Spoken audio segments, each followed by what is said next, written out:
An MLB insider just dropped a massive Red Sox report, labeling Boston as a top landing spot for Munetaka Murakami, a Japanese player that is set to make the transition to the MLB in this upcoming season. We give you the latest on this development right here on Red Sox Digest. Welcome in, everybody. I'm Jace Andrews. I appreciate you tuning into today's show. Before we get going, make sure you hit that subscribe button because we are absurdly close to that 5,000 subscriber mark. We continue to grow at an absurd pace, and I cannot tell you how much I appreciate that. But let's keep growing and hit that subscribe button. Let's go to 5,000 before September starts. Obviously, September baseball is very important. Hopefully, we get some playoff games and maybe some playoff streams here on Red Sox Digest. More to come on that, but hit that subscribe button for daily Red Sox coverage. Let's talk about Munetaka Murakami real quick. So, as we know, the Japanese system is a sort of pipeline for the MLB. We've had bunch of players go to the Dodgers as of late because, well, Shohei Ohtani there. But most recently, you had Roki Sasaki, Hyun-Sung Kim, and a couple other players. Obviously, Seiya Suzuki is one of those guys with the Cubs. And in Boston, we have one of our own in Masataka Yoshida. Well, Munetaka Murakami is the next guy on that list. You might remember his name from the World Baseball Classic. At the time, he was about 22, 21 years old. Now a 25-year-old going to hopefully go over to the MLB and be fantastic. Now, we got a lot to talk about in terms of his stats against the Japanese players and against the MLB caliber players, and we'll kind of get into that today. But all of this comes from a report from John Heyman. Now, Heyman, whatever, I believe it's Heyman. He is an MLB insider that I consider to trust. I think baseball is kind of in a weird spot right now where I like Heyman and I trust him, but if it's not from passing, I'm not going to be like, oh yeah, I 100% believe it. But he did give just kind of his top fits for Munetaka Murakami. As I mentioned, the Red Sox were in that list. They came in at number 4. We have the Mariners, the Dodgers, the Mets, all before the Red Sox. He listed out reasons as to why those 3 are the best. The Mariners and Dodgers, pretty obvious. East Coast teams have had Japanese players play there before, and for the Dodgers, have a host of Japanese players playing there now. Now, in regards to what exactly was said on this podcast, let's kind of start and go through his quotes here. We start with his first one saying, quote, "Number 4, the chat mentioned it earlier. The Red Sox are my number 4. Red Sox, they didn't sign Bregman, which means Bregman could be a free agent." He continues on to say, "Now, I think he is a great fit," obviously talking about Bregman. "He's been awesome in Boston. They have a great young players, and he is a great leader for that team. I think they need to re-sign Bregman." Continues on and say, quote, "So, I'm not going to go Boston as the favorite, but that's why they are number 4 on my Murakami watch," end quote. The reason Alex Bregman is a factor in this is because Munetaka Murakami is a third baseman, if you did not know. And so, the big question for the Red Sox going into this offseason, I have to believe, is what is going to happen with Alex Bregman. Because if you don't know his contract stipulations, he signed a 3-year contract with the Boston Red Sox, and he had $40 million in each of those 3 seasons. However, he has opt-outs after each of the first 2 seasons, and, well, the way he has been playing, he wants a long-term contract. I believe the Red Sox should sign him to that long-term contract, but talks have been quote-unquote tabled right now between Scott Boras, Alex Bregman, Scott Boras' agent, and the Boston Red Sox. They mentioned at the All-Star break their focus was on winning. Alex Bregman kind of said the same thing, but I will say talks were tabled between Roman Anthony and the Red Sox, and then they signed him to an extension. Talks were tabled when the Red Sox couldn't get Garrett Crochet to a deal, and then they signed him to an extension. So tabled talks, I'm not going to say are sometimes a good thing with the Boston Red Sox, but this year it has definitely been a good thing. Now, in regards to Munetaka Murakami and exactly how good he has been. So, he has been linked, obviously, to the Red Sox, and he is 25 years old. Now, in his 8 seasons in the NPB, which is the Japanese Baseball League, he is slashing a .273 average, .394 on base with a .543 slug. That's an OPS north of 900 at that point. So he is a guy that you want on your team. 246 home runs, 165 doubles, and almost 700 RBI across 8 seasons. Now, his best season was definitely back in 2022.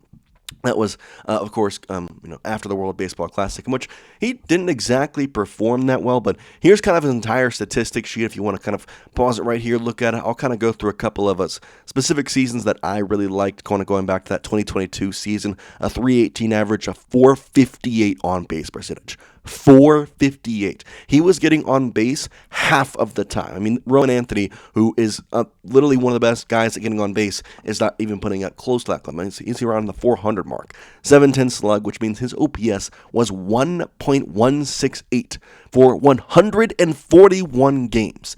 And the big thing about the Japanese league that I think is somewhat underrated as opposed to the minor league system is they are playing nearly the same amount of games as a major league player. You include the playoffs and all this, it is close as it can be to a major league type of environment. And Japan really cares about their baseball. There's a reason that the MLB has taken a game over to Tokyo in the past couple years. There's a reason that the Japanese stars are coming over here because MLB is a popular thing. Now, the big question, sure you're asking is, okay, this is all great, but you mentioned his World Baseball Classic. What exactly happened in that? Well, that's a little bit of the snag, and I know this was a couple years ago, but he had 33 plate appearances against what I would consider major league level competition. In that competition, he had a 231 average, still a 3, I believe I'm looking here for. That is a 364 average. It's so tiny, I had to look in there.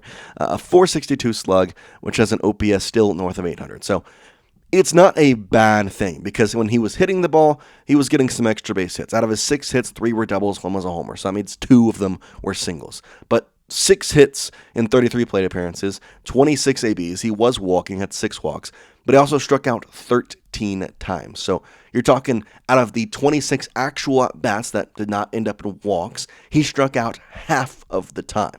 Not exactly what you get. Now, he's a walk and a strikeout type guy, so kind of an interesting guy. I don't think there's really a comparison in the MLB in some ways.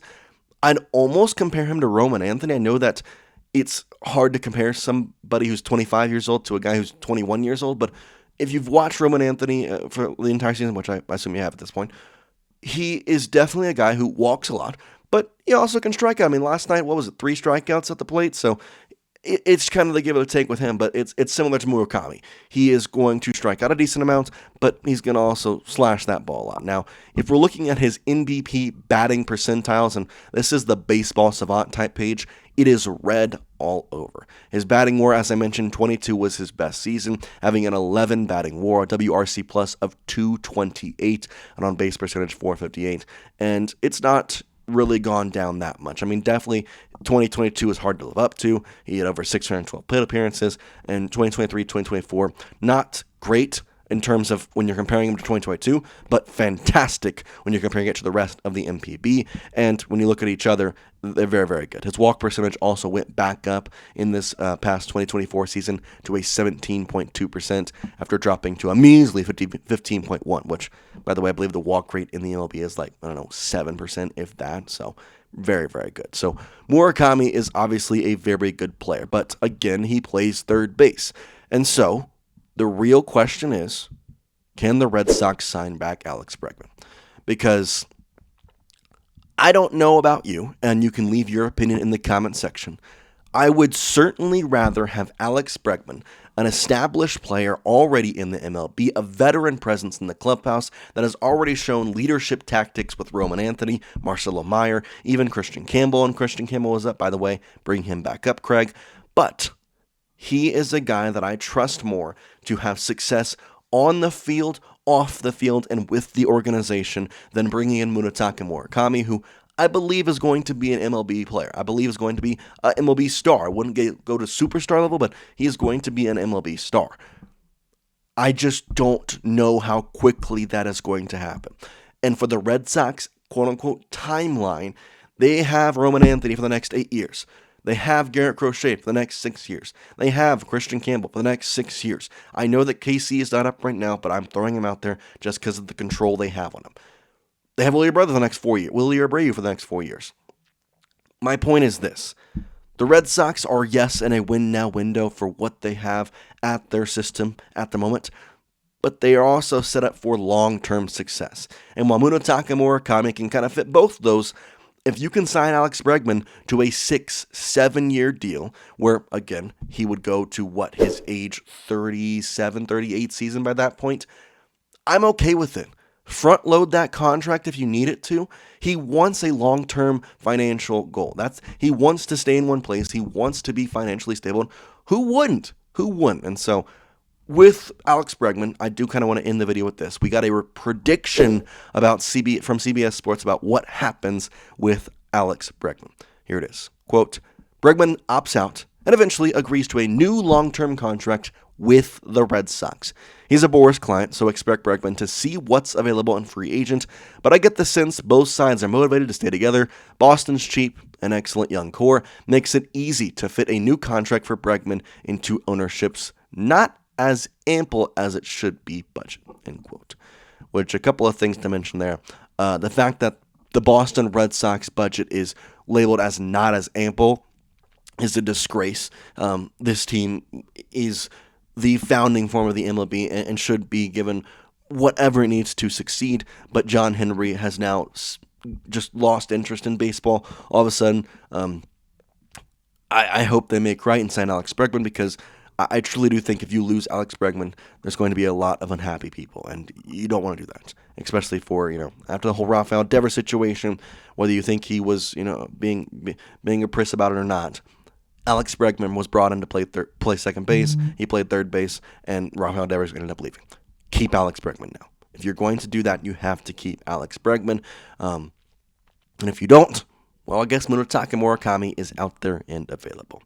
Let me know your thoughts in the comments section. Is Alex Bregman the guy you think the Red Sox need in their culture? If he does leave, would you like to see Munetaka Murakami in a Red Sox uniform? Give me all your thoughts, and we'll see you next time here on Red Sox Digest, guys.